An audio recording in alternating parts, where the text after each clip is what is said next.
right, folks, we are back here on WLTH 1370 AM. I am Scott Cannon. Over there is Reverend Delwyn Campbell. Hey now. Yes. Yes, he's on camera right now. And, folks, I know you guys notice as well. I've been noticing, too. When I go to the supermarket or whatever, I know that if, inflation is kicking my behind. Whenever I go to the store, try to buy anything, even whether it's gas, whatever, food, etc. Now, the media, the mainstream media is trying to sort of spin this narrative to kind of now where it's like it's all Putin's fault. You know, they're trying to completely absolve Joe Biden and the administration of all things that have to do with inflation. Some of it isn't his fault. Some of it, a lot of it isn't his fault. So I'm not going to say it is. A lot of this is about the pandemic. There was a lot of build up from the pandemic, and so there was going to be this. But one narrative that sort of annoys me is the idea that because the government did something to help its citizens a few times, like those checks, those funky $1,200 checks, and then $600 under Trump, and then another $1,400, what was supposed to be $2,000 from Biden. Remember, Biden lied about the $2,000 and ended up giving us $1,400. Now, for a while, they were trying to sort of spin that narrative, but now they're just going with it's all Vladimir Putin's fault. Now, prices have been going up for a long time now. I've been noticing, like I said, as somebody goes to the grocery store every week, this has been going on for a while.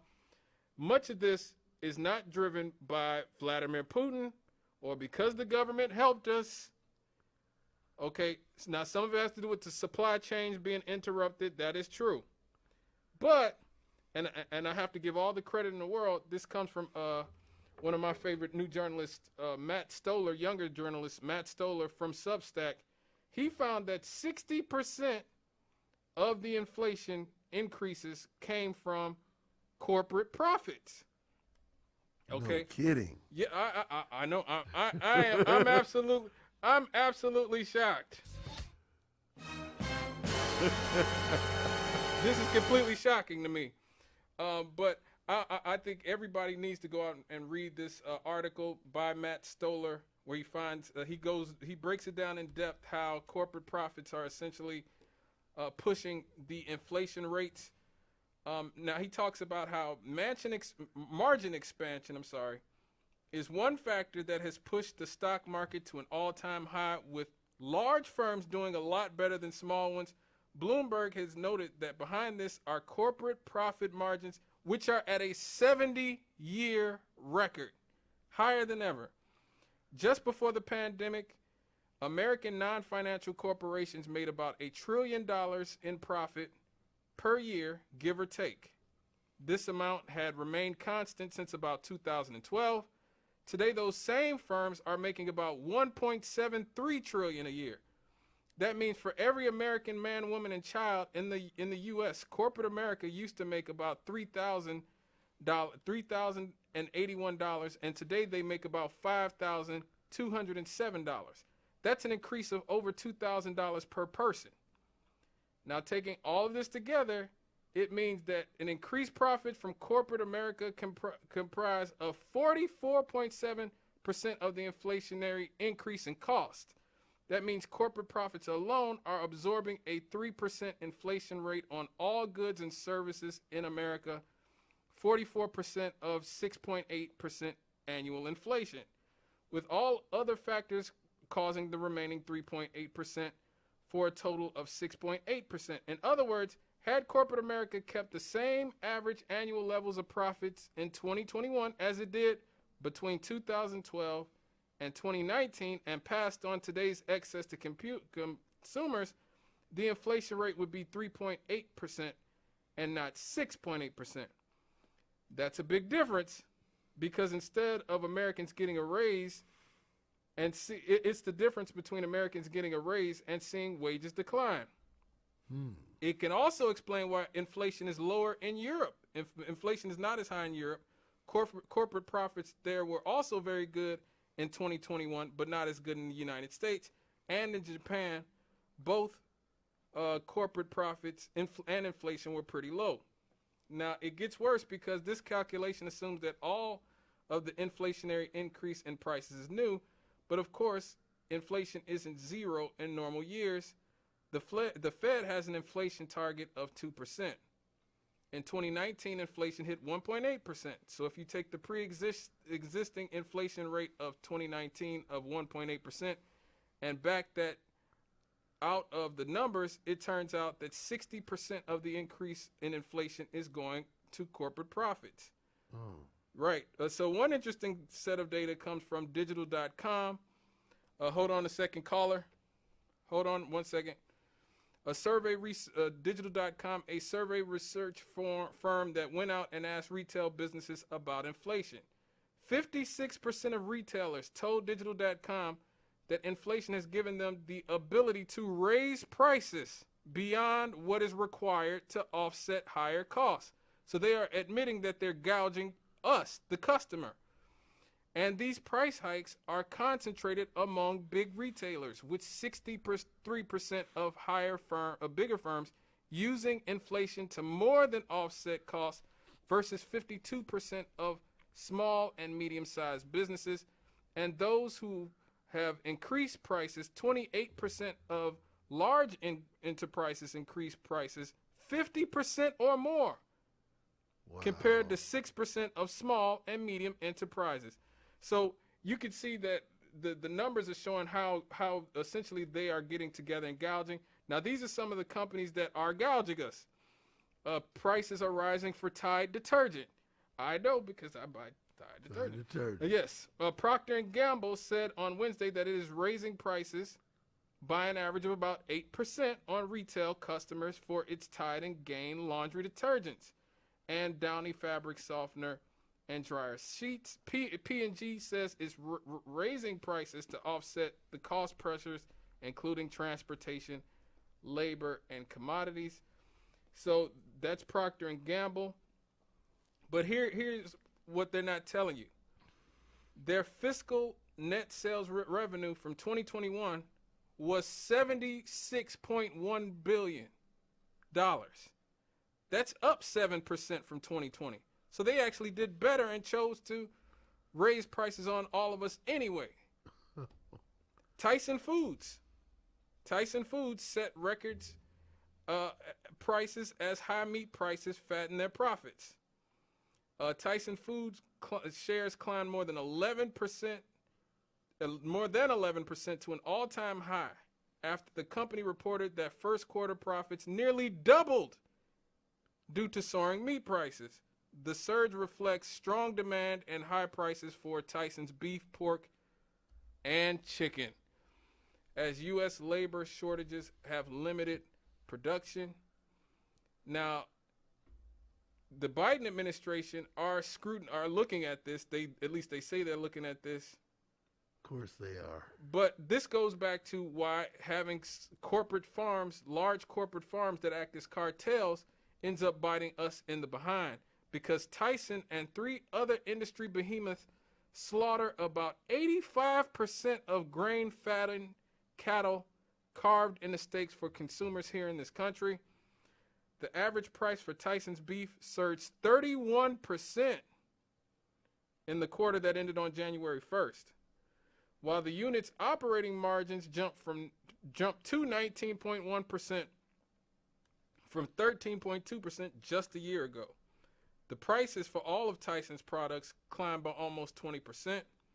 Overall sales for beef soared about a quarter to $5 billion, helping Arkansas-based Tyson sales rise 24% to $12.93 billion in the quarter.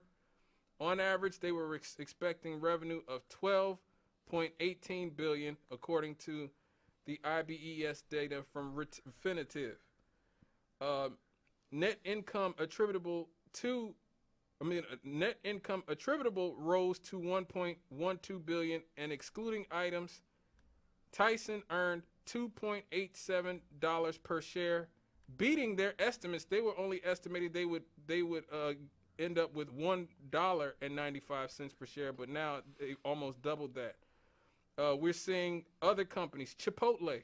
Now I know there ain't none of that in Gary, but I think there's one near South Lake Mall. Yeah. Their profits have increased by about 30%. Starbucks, their profits have increased by 30%. McDonald's, Oh, I know theirs is increased. 59% profit increase and raising prices. Shell, Mobil, British Petroleum, 60% profit increase and still raising profits, okay? Even before Russia invaded Ukraine, big oil giants Shell, Chevron, BP, and Exxon were all taking advantage of the inflated prices to make a combined $75.5 billion in profits. Now, mind you, they're blaming all this on Vladimir Putin. It's all Vladimir Putin's fault, everybody. It's Putin. It's all Putin, you know. But the U.S. only imports 1% of its oil from Russia, while Exxon, Chevron, British Petroleum, and Shell profits are at their highest level in over 7 years. Before we get this call, I wanted to hear what you had to say, Rev. Well, all I know is it's been an interesting, it's like you're getting slapped with the front and back of the head. Oh, yeah. First, prices go up. Secondly, selection is down. Oh, yeah. I mean, it's like going to the grocery store is now as much an exercise in trying to adapt your menu to what's available as it is adapt your spending to the new prices. I've always been something of a sales hawk, and so this just, makes me more inclined to tailor my menu to what's on sale. But, I quit wondering months ago, who I should be cursing out over this, because it doesn't matter. Yeah. Where we stand in the food chain, it doesn't matter whose fault it is or who they say whose fault it is. If it's Putin, there's nothing we can do about it. If it's corporate profit, there's nothing we can do about it. Yep. If it was Biden, there's nothing we can do about Nope. it. You suck in your gut, you find the sale, and you try to adapt your menu to what's available and just get through it. Eating a lot of oatmeal. I've been eating a lot of oatmeal. Not oatmeal. I tell you, I think I have, what have I? I mean, I can't remember the last time. Well, partly because it's been cold, so I haven't grilled any steaks because it's been cold. But it's been a while since I've seen a sale of something that I wanted to buy. Right. I think this week they had some items on sale that I intend to get. But for the most part, it's been a lot of pasta, a lot of chicken. Boy, have I gotten good at cooking chicken. Yeah. Yeah. And fish. Boy, I tell you. And rice is very filling. Yes, that's what I buy rice every week. Sushi is my new friend, because I can get one of those sushi things, and me and Dinah can eat one. We'll get full off of one of those things, and it's only like $13. Right. So, yes, indeedy. Right. Let me get this caller, because they've been. Thank you, caller. You've been a real trooper. Staying online for 8 minutes. 8 minutes? That long? Yeah, you down there for that long. Thank you for sticking around. Hey, talking about gouging. Yes. Yesterday, did you know the spike in gas prices yesterday? Really? Oh, yeah. Every gas station went from like $4.25, $4.19 to $4.49. Yep. Every one. I was at the gas station I used to go to. They were selling at $4.19 about this time of evening, yesterday evening. And the young lady that's working there said, everybody that's in here better get the gas now, because I just got a call. I got to raise the prices. I got to push the button. And everybody else already done it already. Like on 15 Broadway, they at $4.45, both stations. So I went back by there. They're at $4.49 right now. Well, brother, somebody told me, I think it was maybe 2 or 3 weeks ago, that it's better to buy your gas in the middle of the week than to wait until the end of the week. But gas used to go up on Thursdays. Yeah. Used to go up on Thursday, but everybody went up the same time yesterday. Yeah. So I've I've been. But every gas station I passed by, it went up since 7 o'clock last night. Yeah. So for And the one thing, go to Willie Wilson in Chicago. He found places over there was raising their prices before they know something. The land started coming over there. He went to those gas stations over. He said, "You're all gonna have to lower your prices back down. You're not gonna gouge these people. They raised what was like $5 or something. Okay, everybody got $50 worth of gas. I stopped at 10 gallons of gas at $5 a gallon. Yeah. That's not a lot of gas, you know. I heard And that. you know, parking, you know. So he talked to some of the gas stations over. He said, "You're not gonna raise the prices because I'm paying for this." You know, and I guess they must have came back down to the way he was agreeable to it. Yeah. But that's they were doing that yesterday, man. They heard they was gonna raise the prices when people was lining up, man. You know? All right. All right, man. All right. Thank you for your call. But I absolutely agree. You know, $20 worth of gas used to be, you know, you'd be good for a while. Now it barely makes a dent. You know, I've been buying my gas on Wednesdays the past couple of weeks, whether it Yeah. was low or not. When it hit Wednesday, I went and filled it up. Yeah. The other thing I've done, aside from Costco being your friend, whatever, if you can get one of those gas apps, you know, like Gas Buddy or something, and get with one of these companies where they give you points, and then you can use those points to buy a lower price, do it. Right. You know, because, hey, they going to get theirs, so we may as well try to get ours too. Yeah. Make sure your tires are inflated. Yes, indeedy. Yeah, I heard that recently.